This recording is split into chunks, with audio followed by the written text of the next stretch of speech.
అని ప్రశ్న ఎట్లా వేశాడు తెలుసా? అమరంలోక హితార్థమంచు అభవుండవుగా కాంచాడెపు అమరుల్ భీతిని మృంగవే అని నీవో అంభోజగత్పాదులందము హర కావున్ లెమ్ము లెమ్మనివో. బ్రహ్మగారు వచ్చారు, రక్షించయ్యా లోకాలను, కాలకోట విషయం మింగమన్నారు. ఓకే.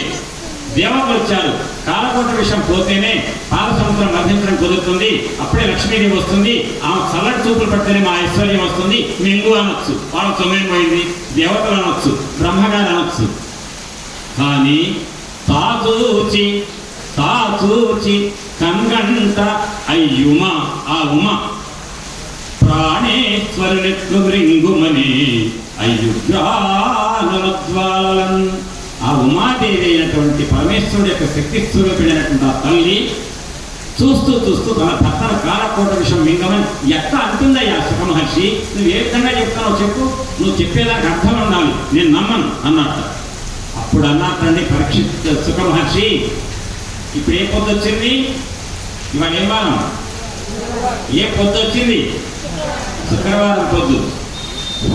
మృంగెడు వాడు విభుండని మృంగెడి దియు గరళమనియు మేలని ప్రజకున్ మృంగుమని సర్వమంగళ మంగళ సూత్రమునెంత మది నమ్మినదో.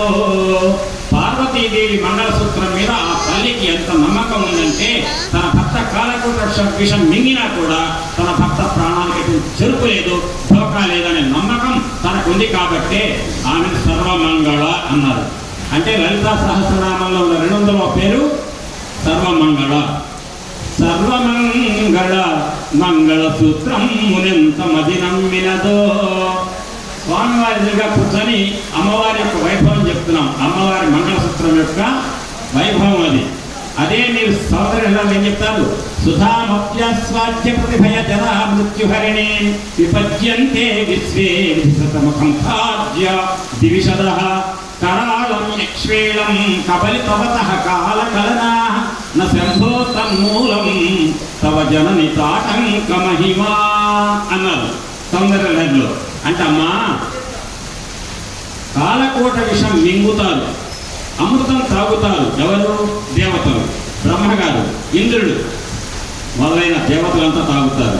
కానీ కాలం తీయడానికి బ్రహ్మగారు పోవాల్సిందే, దేవేంద్రుడు పోవాల్సిందే, దేవతలు పోవాల్సిందే. ఏం తాగిన వాళ్ళు? అమృతం తాగిన వాళ్ళు. కానీ అమ్మ అదేంటో విచిత్రం, అమృతం తాగిన వాళ్ళేమో పోతున్నారు.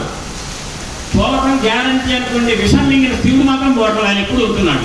అదేంటంటే తెలుసమ్మా, నువ్వు పెట్టుకున్న చెవుల తాటకాలు ఉన్నాయే, ఆ తాటక మహిమ వల్ల శివుడికి ఏం కావట్లేదు అంటున్నారు శంకరాచార్య వారి శ్లోకంలో. మీరు ఇందాక అన్నారుగా, ఇంకొక శ్లోకం చెప్పండి, డాక్టర్ గారు అన్నారు కదా, అది వచ్చిందని చెప్పేశారు. సుధామప్యస్వాద్య ప్రతిభయ జనా మృత్యుహరిణి విపద్యంతే విశ్వే కబలి విపద్యంతే విశ్వే విధిశతముఖం ఖాద్య దివిషదః కరాళం యక్ష్వేళం కబలితవతః కాలకలనాన శంభో తన్మూలం తవ జనని తాటంక మహిమా. సూర్యచంద్రస్తనో దేవ్యా తావేవ నయనే స్మృతౌ ఉభౌ తాటంకయుగళం ఇత్యేతా వైదికీ శృతి అంటుంది శాస్త్రం, వేదం. ఏంటంటే అమ్మవారి యొక్క స్థానాలు 2, అమ్మవారి యొక్క తాటంకాలు 2, అమ్మవారి నేత్రాలు 2, ఈ 3 జతలు కూడా సూర్యచంద్రులు. వేదం చెప్పిన మాట. ఎందుకంటే అమ్మవారి స్తన్యం అంటే మనందరికీ ఆహారాన్ని పోషించే తల్లి, జగన్మాత యొక్క పోషక శక్తి ఆమె స్తన్యం నుంచి వస్తుంది. అమ్మ యొక్క కళ్ళు సూర్యచంద్రులు, వాటి ప్రభావం వల్లే భూమి మీద పంటలు వస్తాయి.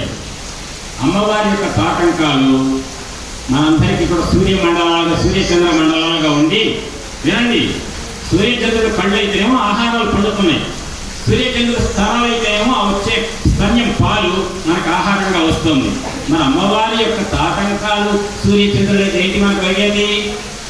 పగల వల్ల అన్యాయ దుర్మార్గాలు చేస్తాడు, నేను ఎక్కడ చేశాను ఒప్పిస్తాడు.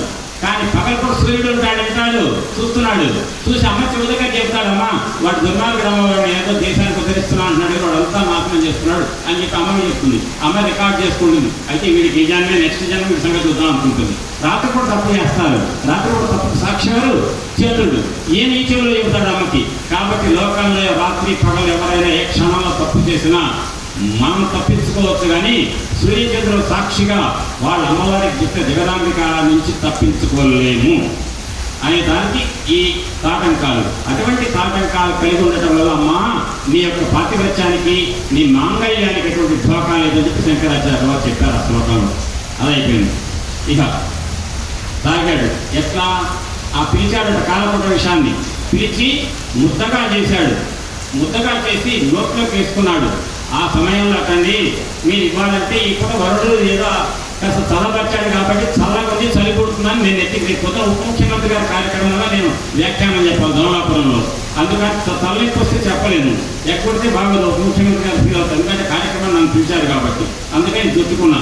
ఎందుకని చలి వచ్చింది. ఇందాక దాకా ఫ్యాన్ ఏంటి అని అడిగారు, ఇప్పుడేమన్నాను తలకు చుట్టమని అడిగారు. అంటే అర్థం చలిగాలి వరుణుడు ఇచ్చేసాడు అన్నట్టే. కానీ వాళ్ళ మధ్యాహ్నం ఎక్కడుంది మీకు బజార్ వెళ్తుంటే చెమటలు. అదే 35-40 డిగ్రీల ఉష్ణోగ్రతకే మనం చెమటలో పెట్టి అమ్మ అమ్మ అంటున్నాం మనం. కానీ కాలకూట విషయం ఎటువంటిదండి, దాని దగ్గరికి పెట్టి చేతులు పెట్టుకొని మింగాడటండి శివుడు. అప్పుడు ఆయన ఒట్టి మీద ఎక్కడ చెమట చుక్కలేదట. అంతేకాదు ఆయన తాగాడు, పోతే తాగాడు, ఆయనకి ఏదో ఇష్టమని తాగాడు. కానీ ఆయన నమ్ముకున్నాడు ఎవరు? ఈయనున్నాడు ఎవరు? చంద్రుడు. ఆయన ఎంత సుకుమారుడు, ఆయనకేం కాలేదట, ఆయన ఒడలిపోలేదట. ఏమండి ఎంత అయితే మాత్రం పరమశివుడు ఎంత లేత ముఖం అండి, తెల్లటి ముఖం, కంటిపోయే ముఖం. ఆయన ముఖం వాడలేదట, ఒంటి మీద చెమట చుక్క రాలేదట. ఆయన మొడి భాగంలో ఉన్న చంద్రుడికి ఏం కాలేదట. ఆయన మెడలో ఉన్నటువంటి అతి సౌకుమార్యంతో ఉండే పాములు కూడా ఏం కాలేదట. ఎందుకని ఆ మాట చెప్తారు ఇక్కడ. ఏమంటారు? కదలంబారవు పాప పేరులు వడలం ఘర్మాంబుజాలం పుట్టదు. ఘర్మాంబుజాలం అంటే చెమట. నేత్రములు ఎర్రగావు. ఇవాళ మధ్యాహ్నం తిరిగి ఇంటికి వచ్చిన వాళ్ళకి కాస్త కళ్ళ వేడి చేసినట్టు గొప్ప వెళ్ళి అని అడుగుతారు. అంటే ఇవాళ ఎండకి అట్లాంటి కాలకూట విషయం నిండినా కూడా కళ్ళు ఎర్రగాలేదు శివుడికి. అంతేకాదు నిజ దూటా చంద్రుడు కందడు వదనాంభోజము వాడరు. ఆ విషమును ఆహ్వానించుతో దాయుతో పదిలుండై కడి చేయుతో. కడి అంటే ముద్ద, పేడ కడి అంటారు. కడి అంటే ముద్ద. కడి చేయుతో దిగుతుతో భక్షించుతో మృంగుతో. ఆ రకంగా కాలకూట విషయాన్ని ముద్దగా చేసి మింగాడు పరమశివుడు. అప్పుడు అటండి మింగిన వాటి ఏం చేయాలి? నోట్లో పెట్టుకున్నాడు, మింగాడు, గుర్తాకు వచ్చింది. ఏం చేయాలి? దాన్ని లోపలే మింగాలి కదా. కానీ మింగితేనట పరమశివుడికి పాప, అయ్యో మన జనాలంతా నా పొట్టలోనే ఉన్నారు కదా, 14 లోకాలు నా పొట్టలో ఉన్నాయి కదా, ఆ విషయాన్ని మింగితే కడుపులో 14 లోకాలు మాడిపోతాయి. అటు మింగకూడదు, బయట పెట్టకూడదు. బయట పెట్టకపోతాయి, లోపల పెట్టి తిట్టపోతాయి. మీరు అనొచ్చు సార్ ఉంటే కడుపులో ఉంటాయి లోకాలు బయట ఉంటాయి తప్ప కడుపులో లోకాలు బయట లోకాలు 2 రకాలు చెప్తే ఎట్లా అంటారు మీరు? అంతే కదా. ఎట్లా అంటే రసగుల్లలు అనేటువంటి స్వీట్ షాప్కి వెళ్తే రసగుల్ల ఉండలు వేలాడుతుంటాయి. సీసా నిండా ఏముంటుంది? వేట్లో వేలాడుతుంటాయి. ఉండలు ఏంటో పాకంలో. పాకం రసగుల్ల ఉండలు లోపల ఉంటుందా బయట ఉంటుందా? రసగుల్ల బయటే, లోపల పాకం ఉంటుంది. అంతే కదా, బయట ఉండదు. సీసాలో కనపడేదంతా లిక్విడ్ ఏంటి? పాకమే. ఎట్లయితే రసగుల్ల సీసాలో రసగుల్ల అనే ఉండలో పాకం లోపల, సీసాలో బయట.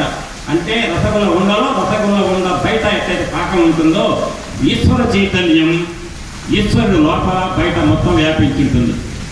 ఆ రకంగా పొట్టలో ఉన్న 14 లోకాలు మాడిపోతాయేమో అని మింగకుండా బయట పెట్టకుండా సెంటర్లో ఇక్కడ కంఠంలో పెట్టాడట. కంఠంలో పెట్టగానే విషం ఏ రంగులో ఉంటుంది? నల్లగా. ఇక్కడ అంత కాలకూట విషయాన్ని ముద్దగా చేసేటువంటి కంఠంలో పెట్టాడు.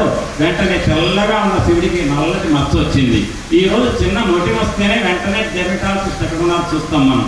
దానికి క్లీన్ లే పూసుకోవాలి, పెట్టపోవాలని చూస్తాం. కానీ తెల్లటి పరమశివుడు మాత్రం నల్లటి మచ్చ వస్తే ఉంటే ఉండదు అనుకున్నాడు మచ్చ. ఎందుకని ఆయనకు ఆ మచ్చ ఒక అందవిహీనం కాదు, ఒక ఆభరణం. ఎట్లా ఆభరణం అంటే లోకం కోసం, దేశం కోసం స్వాతంత్ర సమరయోధుడిగా పోరాటం చేసి తన ఆస్తి పోగొట్టుకుంటే ఆ వికారయ్యాళ్ళే అంటుంది అసలు సమాజం. ఏమంటుంది? లోక సంరక్షణ కోసం, లోక హితం కోసం తన ఆస్తి పోగొట్టుకుంటే వాడుగా నిజంగా నిజమైన నాయకుడు అంటే తన సర్వాన్ని పోగొట్టుకున్నాడు అంటారు. అంతే తప్ప ఆయన ఎవరు పెట్టరుగా. అంటే పరమశివుడు కూడా ఎవరి కోసం నచ్చ తెచ్చుకున్నాడు? లోకంలో జీవనంతో బ్రతకాలని. కాబట్టి దాన్ని ఏమన్నారంటే ఉదరములోకంబులకు సదనం బగుటిరికి శివుడు చెటుల విషాగ్ని కుదురుకన కంఠ బిలమన పదిలంబుగని లేక సూక్ష్మ ఫలరసం క్రియం అన్నారు. అప్పుడు ఒక మాట అంటారండి, మీకు ఇష్టం ఉంటే మీ ఆస్తి సగం రాసేయండి ఎవరికన్నా, ఏమండి? లేదంటారా మీకు రికమెండేషన్ పవర్ ఉంటే రికమెండేషన్ చేయండి, లేదా మీ దగ్గర చేతనైతే డబ్బులు ఇవ్వండి. కానీ కావాలని నిప్పు కాకేస్తా నొక్క పెట్టుకుంటే ఎవరిని పెట్టుకుంటారని ఎవరు పెట్టుకోరు కదా. పెట్టుకునేవాడు ఒక్కడే, ఎవరంటే నిప్పు కన్ను కలిగిన వాడే పెట్టుకుంటారట. అది ఆ మాట అంటారు ఎవరు? పోతారు కదా, వినండి జాగ్రత్తగా. మెచ్చిన మచ్చిక కలిగిన ఇచ్చిన ఈ వచ్చుగాక ఇచ్చవరులకం చిచ్చుకని కడి ఉనగవచ్చునే చిచ్చర చూపచ్చుబడిన శివునకు దక్కన్. అంటే చిచ్చర చూపు అనేటువంటి అగ్నినేత్రంతో ఉన్నటువంటి చూపు కలిగిన శివుడికి తప్ప తనకిష్టమైన వాళ్ళ కోసం అగ్ని శిఖను, అగ్ని కణాన్ని మింగట ఎవరి వల్ల అవుతుందా ఈ లోకంలో? కాదు. ఒక్క చిత్తరచు పచ్చు పడిన శివునకు దక్కన్ అన్నారు. అగ్ని నేత్రంతో ఉన్న వాడికి అగ్ని చెందడానికి శక్తి ఉంది. ఆ విధంగా పరమేశ్వరుడు కాలపట విషయాన్ని మింగేశాడు, అతను తొలగించాడు.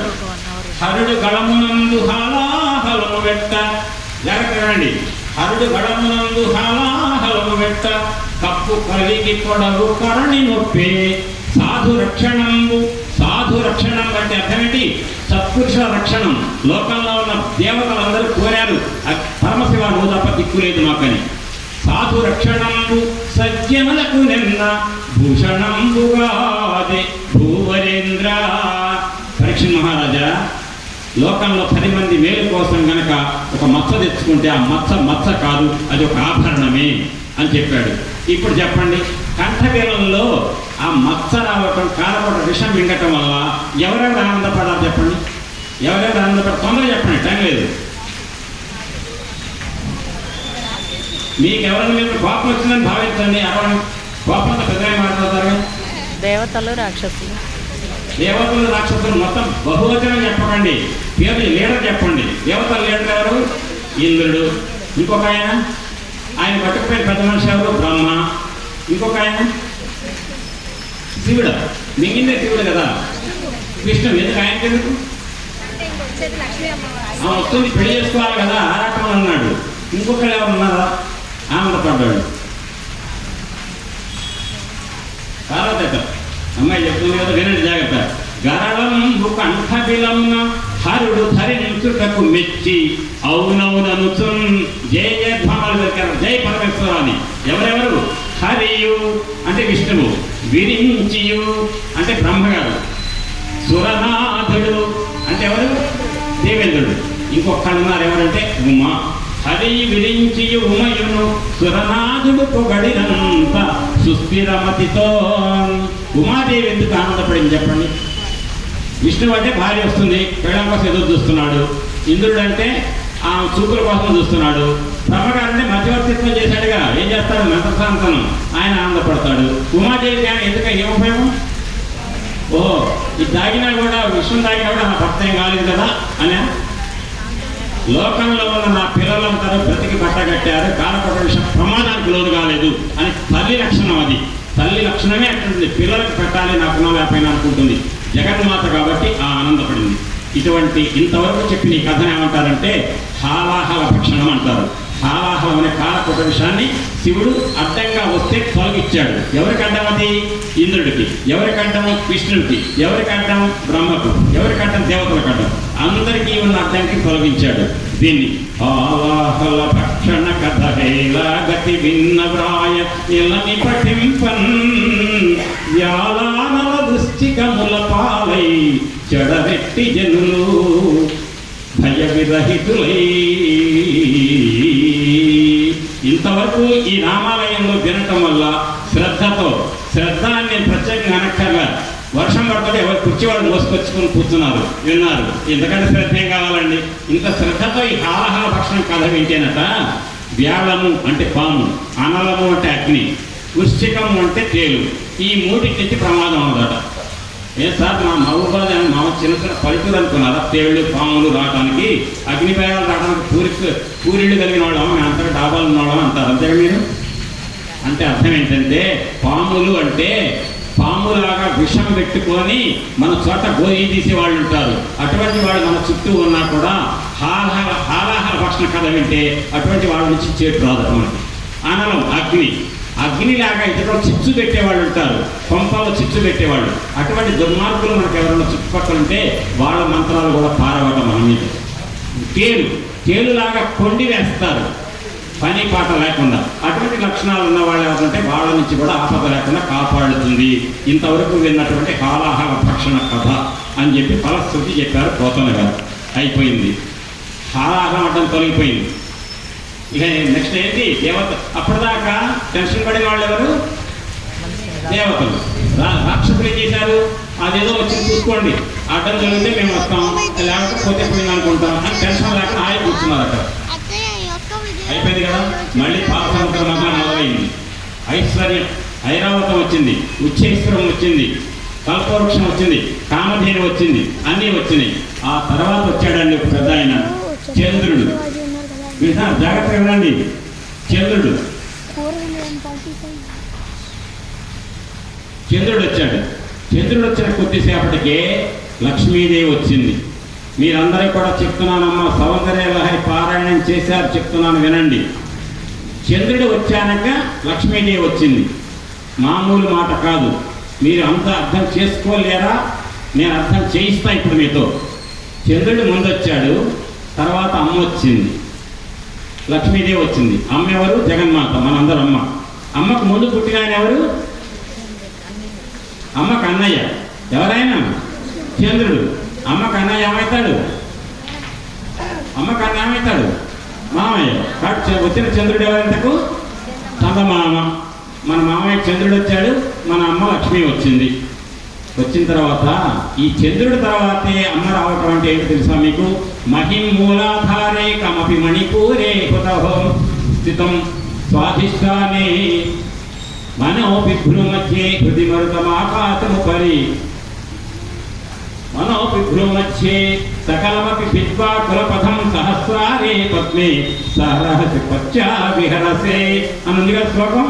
అంటే అర్థం ఏంటంటే ప్రతి మనిషికి వెన్నెముక వెంట 6 చక్రాలు ఉంటాయి.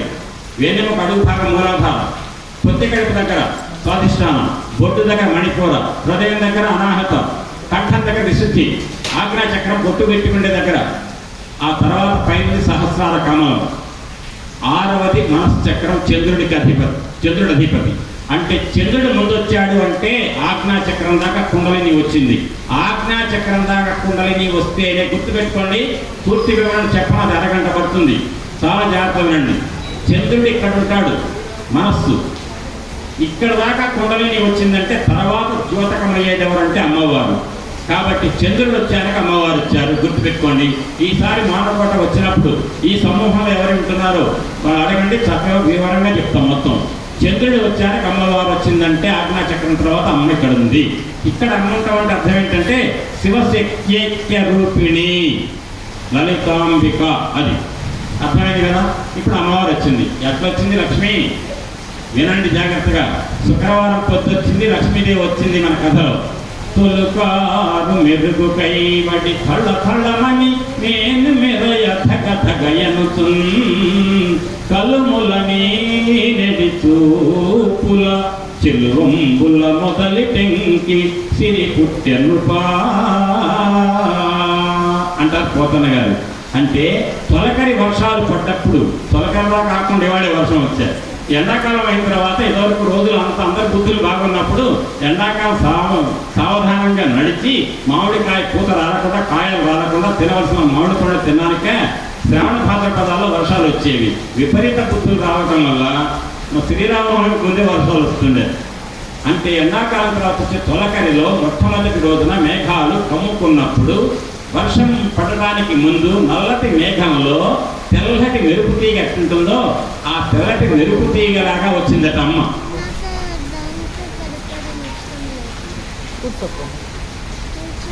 వచ్చింది అమ్మ. అటువంటి అమ్మని దేవేంద్రుడు ఎదురు చూస్తున్నాడు. అమ్మ వచ్చేసింది. వెంటనే అమ్మకు అభిషేకం చేశారు. ఇప్పుడు ఏం జరిగింది? అమ్మ ఆవిర్భావం, లక్ష్మీదేవి ఆవిర్భావం. ఇప్పుడు అభిషేకం. అభిషేకం జాగ్రత్తగా వినండి. తరుణికి మంగళ స్నానం చేయింతమని పెట్టే ఇంద్రుడు అనర్ఘమైన మణిమయ పీఠంబు మంగళవతులైన వేలుపు గరికలు విమలతో పూర్ణంబులైన పుణ్యా కలశంబులిడిని పల్లవములు నిత్య భూమి కడిని గోవులు పంచగవ్యంబులనిచ్చే మలసి వసంతుడు మధువసంగే చెప్పి ఈ అమ్మ యొక్క మంగళ స్నానం చేయడానికి వజ్రాలు పొదిగినటువంటి పెద్ద వెల కట్టలేని పెద్ద పీఠం మీద అమ్మని కూర్చోబెట్టి మంగళ స్నానం చేయించారట. ఆ మంగళ స్నానం చేయించడానికి వచ్చే ముత్తైదవులు ఎవరో తెలుసా అండి? దేవతా స్త్రీలట. ఆ నీళ్ళెక్కడి నుంచి ఆకాశ గంగా తోయం పట్టుకొచ్చింది బంగారు కలశాలలో. అందులో ఆకులు కావాలి, వసంతుడు ఇచ్చాట. తేనె వసంతుడు ఇచ్చాడు. పల్లవును ఆకులను భూదేవత ఇచ్చిందట. అమ్మకు మంగళ స్నానం చేయించారు. మంగళ స్నానం అయిపోయిన తర్వాత ఆ మంగళ స్నానానికి ఒక్క మాట చెప్తారు. కనకదార స్తోత్రం చదువుతారు మీరు. దిగ్గస్థితి కనక కుంభముఖావశిష్ట సర్వాహిని విమలచారు జలప్లుతాంగీం ప్రాతన్నమామి జగతాం జననీం అశేషలోకాధినాథ గృహిణీం అమృతాభిపుత్రీం అని తడిసిపోయి ముద్దయినటువంటి ఆ లక్ష్మీదేవి యొక్క శరీరాన్ని తలుచుకుంటే సకల పాపాలు పట్టబెద్దలైపోతాయట. అయిపోయింది, మంగళ స్నానం చేశారు. అంటే అమ్మ ఆవిర్భావం అయిపోయింది, అభిషేకం అయిపోయింది. అమ్మకు కట్న కానుకలు ఎవరిచ్చారు? కట్టంగ పచ్చని పట్టు పుట్టము దోయి ముదితకు తెచ్చి సముద్రుడిచ్చి. ఎక్కడికి పుట్టిందమ్మా? సముద్రం నుంచి. తండ్రి ఎవరు? సముద్రుడు. ఆయన ఇచ్చాట పట్టుబట్టలు. మత్తాళిని కరంగు మధువానుగిన వైజయంతి మాల వరుణుడిచ్చే. ఎప్పటికీ వడలిపోయినటువంటి ఎప్పటికీ తడి లోపల ఉంటూ అంతఃకరణంలో తుమ్మెదలు మోగేటువంటిది ఒక దండనిచ్చాక వరుణదేవుడు. కాంచన కేయూర కంకణ కింకిణి కటకాదులను విశ్వకర్మ ఇచ్చే. అమ్మ కావాల్సిన ఆభరణాలు, కేయూరాలు, కంకణాలు, కాలి కడియాలు అన్నీ కూడా విశ్వకర్మ ఇచ్చాక దేవతలు శిల్పి. భారతి యొక్క మంచి పారహారమునిచ్చే. తెల్లటి ముత్యాల దండని శారదం ఇచ్చిందట సరస్వతీదేవి. పాణి పద్మమునిచ్చే పద్మభవుడు. పద్మాన్ని ఎవరిచ్చారంటే బ్రహ్మదేవుడు ఇచ్చాడు. అప్పుడు కుండలి వ్రజంబు కుండలములనిచ్చే. నాగదేవత కుండలను ఇచ్చాడు. భద్రమైన రుచులు చేసే. వేదాలు ఎవరు చదివారు తెలుసా అండి? బ్రాహ్మణులు కాదు, మునులు కాదట. వేదములే ఒక రూపాన్ని ధరించి వచ్చి అమ్మకు మంగళ స్నానంతో మంత్రాలు చదివేట. దిశలు దిక్క తిరిగే ఖర్చునేట. ఏలిక ఎల్లలోకములకు ఏలిక సానివై ప్రతిగదనసు దిశలు పలికెనధిపా. దిశలే అమ్మా, నువ్వే కలకాలం మాకు మహారాణివై ఈ లోకాన్ని పాలించుగాక. శ్రీమాత శ్రీ మహారాజ్ఞి శ్రీమత్సింహాసనేశ్వరి, శ్రీ మహారాణిగా నువ్వు ఉండు అని దిశలు అయిపోయింది. ఆ తర్వాత అమ్మ యొక్క ఏంటి ఒక ఇదంతా చూసిందట. మంగళ స్నానం అయిపోయిందట. ఒక చిన్న నవ్వు నవ్విందట. ఆ నవ్వు ఎటువంటిది అంటే, కొమ్మ చిన్న నవ్వు గురుతర దుఃఖ నివారణంబు సృష్టి కారణంబు. ఈ సకల సృష్టి మొత్తాన్ని కూడా దేదీప్యమానంగా పెరిగించే ఒక నవ్వు నవ్విందట అమ్మవారు. కానీ దేవేంద్రుడికి సరిపోదు. దేవేంద్రుడికి ఏం కావాలి? అమ్మ యొక్క చూపులు కావాలి. మొత్తం మీద ఒక్కసారి అమ్మ సంకల్పించుకుంటే నల్ల కలవపు దండ వచ్చిందట. ఆ దండ తీసుకోపోయి ఎవరు మెళ్ళ వేస్తున్నా అందరూ ఆశ్చర్యపోయి చూస్తున్నారట. వెళ్ళి ఎవరి మెళ్ళ వేస్తుందంటే, ఇదిగోండి, సాధు రక్షకుడు షడ్వర్గరహితుండు నాథుడయ్యని నడపమోపు ఇతడే భక్తయనుత ఇంటి సరోజాక్షు పుష్పతాముఖమున పూజ చేసే. శ్రీ మహావిష్ణువాడు ఆయన దగ్గరికి వెళ్ళి ఆయన మెళ్ళలో నల్ల కలవపూలు దండ వేసిందట. నల్ల కలవపూలు దండ వేయగానే నవ్వాలి కదా, నవ్వలేదట. దేవేంద్రుడు టెన్షన్ పడుతున్నాడు. అమ్మకి అభిషేకం చేశా, కట్టకాలు ఇచ్చాం, తీసుకుపోయి నల్ల కలవపూలు దండ ఆమె తెచ్చుకుంది. ఆ మొగుడు మెళ్ళ వేసింది, ఇంకా నవ్వది ప్లాన్స్ వస్తుంది. అప్పుడు ఎందుకు నవ్వుతుంది? సిగ్గుతో అడిగితే కాస్త ప్రణాళికలం అన్నమాట. అమ్మ తలెత్తుతుందట, విష్ణువు చూస్తున్నట్ట, సిగ్గుతో తలవుతుందట. మళ్ళీ ప్రేమతో చూడాలనుకుందట, సిగ్గు పుట్టిందట తల. అట్లే విష్ణువు కూడా అమ్మని చూడాలనుకున్నట్ట ప్రేమతో. చూడగానే అమ్మ చూస్తుందట, నన్ను చూస్తున్నాము, నేనే ముందు చూసాను అనుకుంటుంది, నన్ను తప్పులు అంచనా ఆయన తల ఉంచుకుంటున్నట్ట. దాన్ని ఏమంటారంటే హరి సూచిన సిరి చూడదు సిరి సూచిన హరి చూడ సిగ్గును పొందు హరియును సిరియును తమలో సరిచూపు చూడ మరుడు సందడి పెట్టాను. ఒక్కసారి ఇద్దరు చూపులు కలిసినాయట. ఒక్కసారి ఇద్దరు చూపులు కలవగానే మన్మథుడు ప్రేరణ జరిగినట్ట వాళ్ళలో. వెంటనే ఒక పద్యం చెప్తా, జాగ్రత్తగా ఉంది. జగముల తండ్రి తను శౌరి జగంబుల తల్లి ఇందిరంత గౌరమందు దాల్చే సత్కరుణార్స దృష్టిచే ప్రజలు మగుడగా తొంటి భంగ్యంతి మంగళ సాక్షి పతిత్వ సంపద నెగడిన లోకములని అనేక శుభంబుల పొందెత్తరన్. ఒక్కసారిగట ఆ అమ్మను లక్ష్మీదేవిని కల్వపుల్లండ వేయగానే శ్రీ మహావిష్ణువు అందుకొని వక్షస్థలంలో పెట్టుకున్నట్ట. వక్షస్థలంలో పెట్టుకొని అప్పుడు నవ్వి చూపులు చూసిందటండి. మంచి చూపులు చూసిందట దేవేంద్రుడికల. అమ్మ నవ్వుకుంటూ నా పట్ల చూపులు చూసింది. ఏం చూపులవి? అంగం హరేహి పులకభూషణమాశ్రయంతి భృంగాంగనేవ ముకుళాభరణం తమాలం అంగీకృత అఖిల విభూతి పాంగలీల మాంగళ్యదాస్తు మంగళ దేవతాయ ముగ్ధా ముహుర్విదధతి వదనే మురారే ప్రేమ కృపా ప్రణిహితాని గతాకతాని మాలా దృశో మధుపరేవ మహోత్పలేయ స్వామి శ్రీయం దిశతు సాగర సంభవాయ. సాగర సంభవ అప్పుడే సముద్రం నుంచి వచ్చినటువంటి ఆ ముగ్ధ, పెళ్లి వయసుకు వచ్చినటువంటి ఆ కన్య వెంటనే శ్రీ మహావిష్ణు మెడలో దండ వేసి వక్షస్థలంలో కూర్చోగానే అప్పుడు నవ్విందట, చూసిందట. ఎందుకంటే ఇంద్ర ఏం చేస్తావయ్యా, నా భర్తను పూజ చేసిన పూలవారిని ఇస్తే ఏనుగు పెట్టి ఇస్తావా కళ కట్టుకోకుండా? నేను ఎవరిని అనుకున్నావు? శ్రీ మహావిష్ణుడు దాన్ని, ఆయన హృదయంలో ఉండేదాన్ని. కాబట్టి నీకొచ్చే సంపద మొత్తం కూడా మా ఆయన దయ వల్ల వచ్చేది, మా ఆయన గారి యొక్క కరుణ వల్ల వచ్చేది, మా ఆయన గారి సంకల్పం వల్ల వచ్చేది. మనకి ఏదైనా రావాలంటే మీరే అంటుంటారుగా, ఏమన్నా మనకి భగవంతుడు కనుక కలిసి వస్తే, భగవంతుడు ఆశీస్సులు ఉంటే మనకు కలిసి వస్తాయి అంటారు. అంటే భగవంతుడు సంకల్పించాలి మనకి ఇవ్వాలని. అంటే సంకల్పం ఎక్కడి నుంచి వస్తుందండి? ఎవరికైనా ఇక్కడి నుంచి వస్తుందా? చేతిలోకి వస్తుందా? ఇక్కడి నుంచి వస్తుంది. అంటే ఈశ్వరుడు యొక్క సంకల్పం ఎక్కడి నుంచేగా. అమ్మ ఎక్కడికి పోయి కూర్చుంది? ఇక్కడికి కూర్చుంది. అంటే నేను ఎవరిని? ఈశ్వరుడు యొక్క సంకల్పాన్ని అని చెప్తున్నాను. ఇక్కడ ఈ ప్రాంతాన్ని ఏమంటారు? హృదయం. హృదయంలో 2-3 అక్షరాలు కలిపితే ఏమంటారు? హృదయం పదం రాయండి. 2-3 అక్షరాలు ఏంటి? దయ. దయ ఎక్కడ ఉంటుంది? హృదయంలోనే ఉంటుంది. అంటే పరమాత్మ ఈశ్వరుడు యొక్క దయని నేను, దయా స్వరూపిణి నేను.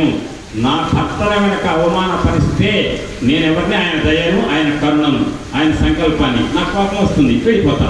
ఇప్పుడు నువ్వు తప్పు తెలుసుకున్నావు, సముద్ర మదన చేసావు, నన్ను బయటికి తెచ్చావు, మా ఆయన నన్ను కలిపావు. రేపు ఏం చేయబోతున్నారు మీరు? 6వ తారీఖు మీ దృష్టిలో సీతం ఎక్కడో ఉంది, మిథులలో. రామయ్య ఎక్కడి నుంచో వచ్చాడు, వాళ్ళిద్దరిని కలుపుతున్నారు 6వ తారీఖు. అంటే మీరు కలపకపోతే కలవు రావాడు.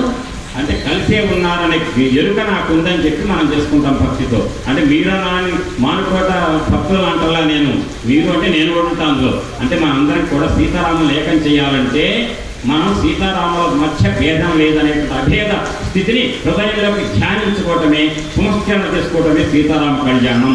కాబట్టి ఇప్పుడు ఎందుకు చెప్తానంటే ఆ రోజు మనకోట రావడం పక్కన కుదరట్లేదు. అందుకని ఏదో 2 మాటలు దానికి సంబంధించి కూడా. సీతారామ కళ్యాణం చేసిన లక్ష్మీనారాయణ, ఇప్పుడు జరిగింది ఎవరి కళ్యాణం? లక్ష్మీనారాయణ కళ్యాణం. రుక్మిణి కళ్యాణం చేసిన ఏదైనా ఒకటే. భగవంతుడికి ఆయన శక్తికి మధ్య భేదం లేదు. ఆ ఇద్దరు వేరున్నారని భావించి ఒకటే చేయటం అనేది మనం చేసుకునే వేడుక. ఆ కళ్యాణం అయిపోయింది. వెంటనే అక్కడ ఉన్నాడి పెండి కటులు రాసన్ నర్తన గాన వీరల సురలు భాసిల్లిది ఆర్యులు జగద్వాసులు విష్ణుని బ్రహ్మరుద్ర ముఖరులు తొల్లింగ మంత్రంబులన్ ప్రాసక్తిని వినుకుంచిది ఉల్లసిత పుష్పశ్రేణి వర్షించుతున్.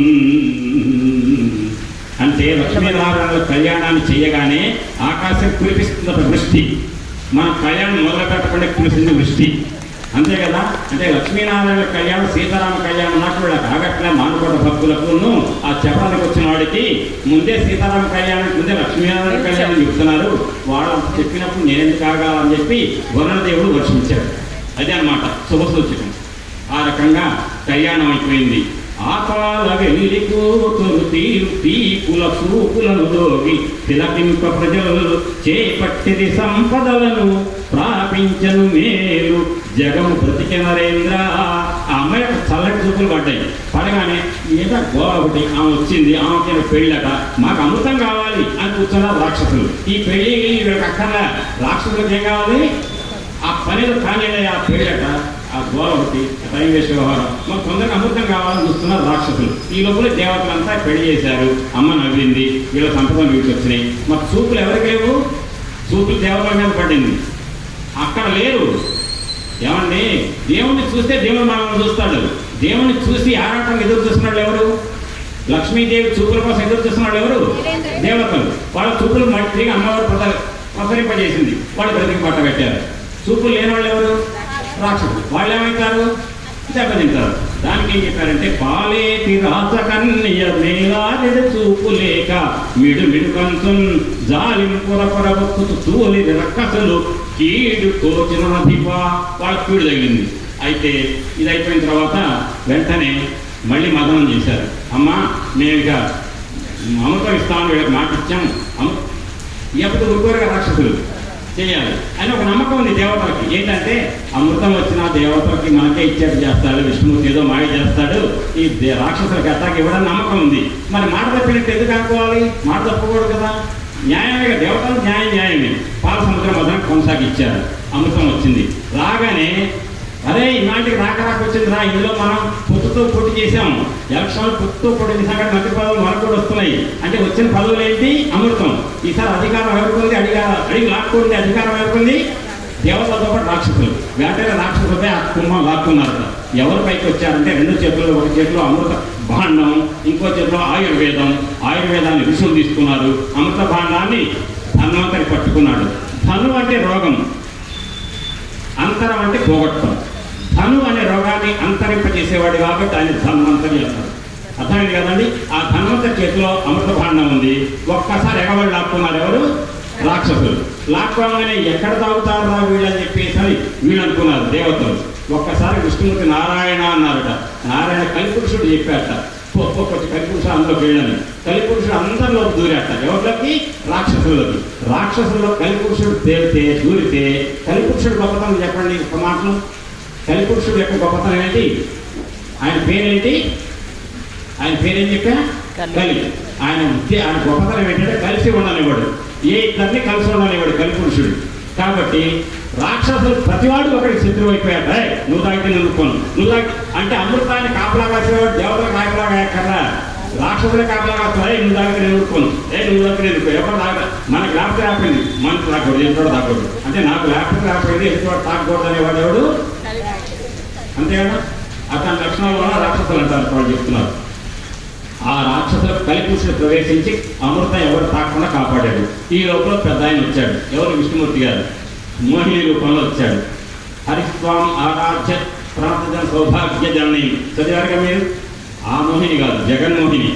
పాలిండ్లపైనున్నపై ఎదజారించు జారించి మెల్లన చక్కనొత్తు తడుపు తల్కని కండ పొలకంబులయించు వలయించి కింగేలను జగించు కడు మెరుంగులు వారు పదకన్నులలాచు అల్లాచి రెప్పలనందగొలుపు సవరని దరహాస చంద్రిక చిలికించు చిలికించి కిమ్మోవి చిక్కుబరచు దళిత ధమ్మిల్ల కుసుమ గంధం మునిరపు కంకణాది క్షణం కృతుల్ గడలు గొలుపు వడలి కాంతులు పట్టులే కులుగబారు సన్నవలి పంపు పైద సౌకళింప.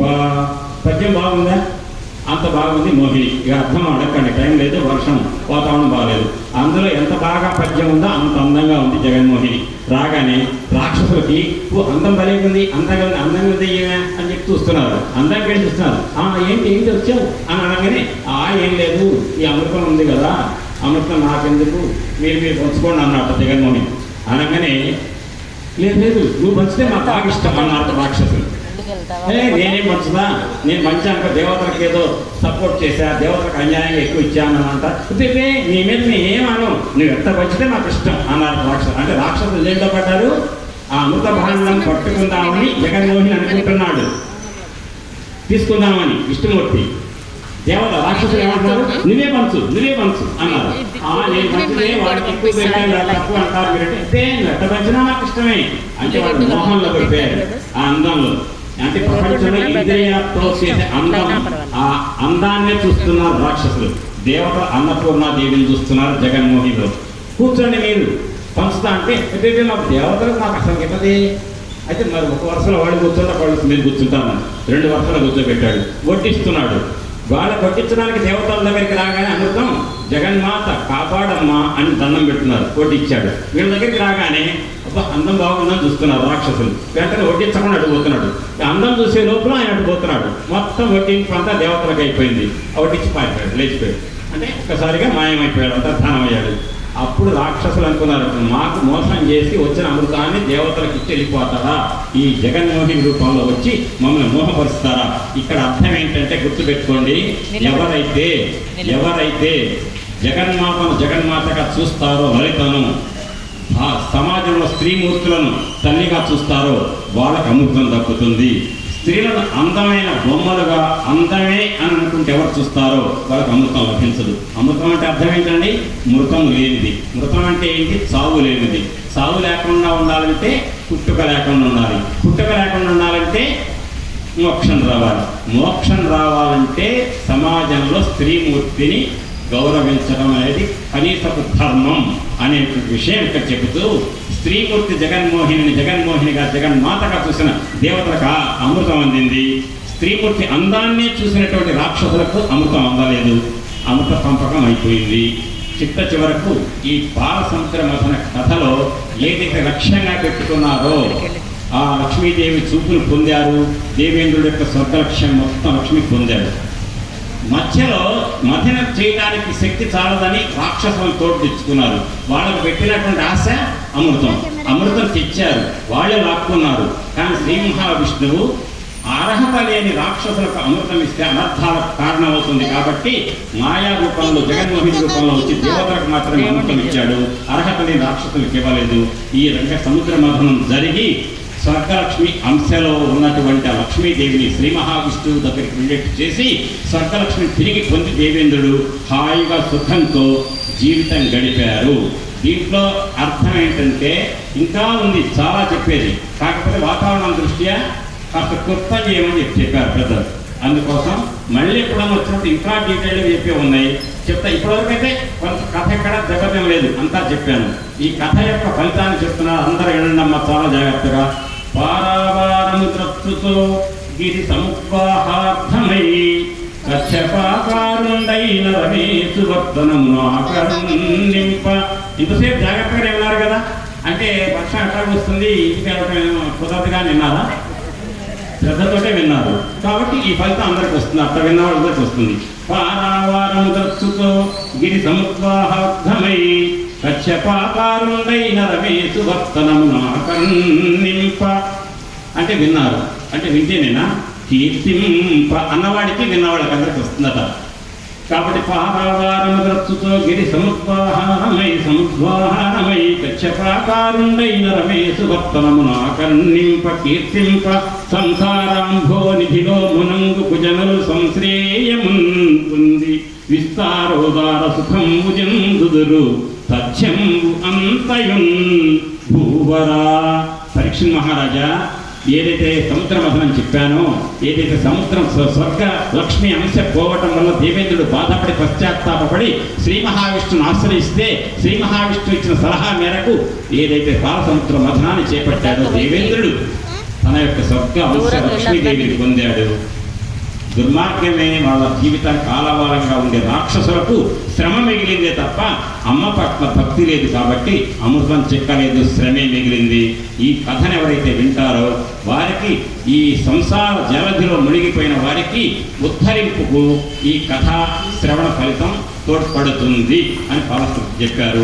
ఈ ఫలశ్రుతి మీకు నాకు అందరికీ కూడా ఎంత అంటారో అంత అంటే విధంగా ఆ లక్ష్మీనారాయణుల యొక్క అనుగ్రహం మనపై వర్షించాలి అని చెప్పి ఆ స్వామివారిని ప్రార్థిస్తూ, లక్ష్మీనారాయణ అంటే ఎవరు? ఆ ఇద్దరు వలరు.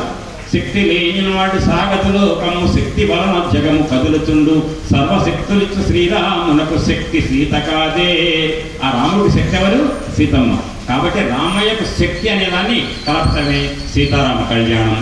ఇక్కడ ఇందులో కూడా లక్ష్మీనారాయణను ఏకం చేసి తద్వారా స్వర్గ లక్ష్మిని పొందిన దేవేంద్రుడి యొక్క ఆ మథన కార్యక్రమం యొక్క ఫలితం మనందరికీ లభించుగాక అని చెప్పి ఆ స్వామివారిని ప్రార్థిస్తూ ఈ విపరీతంగా ఉన్నటువంటి పరిస్థితి, వాతావరణ పరిస్థితుల్లో కూడా కూర్చొని విన్నందుకు మీ అందరికీ కృతజ్ఞతాపూర్వక వందనాలు సమర్పిస్తూ, మరి నేను కాలాతీతమైంది కాబట్టి అందరి పేరు చెబుదాం అనుకున్నా. చౌడవరపు మోహన్ రావు గారు, పల్లబోతు లక్ష్మీనారాయణ గారు, డాక్టర్ ఇంద్రసేనారెడ్డి గారు, మిగతా పేరు ఎవరు రాశారో వీటన్నిటికంటే ప్రతిరోజు నా దగ్గరికి డాక్టర్ మధుసూదనరావు గారు, ఈ సార్ పేరు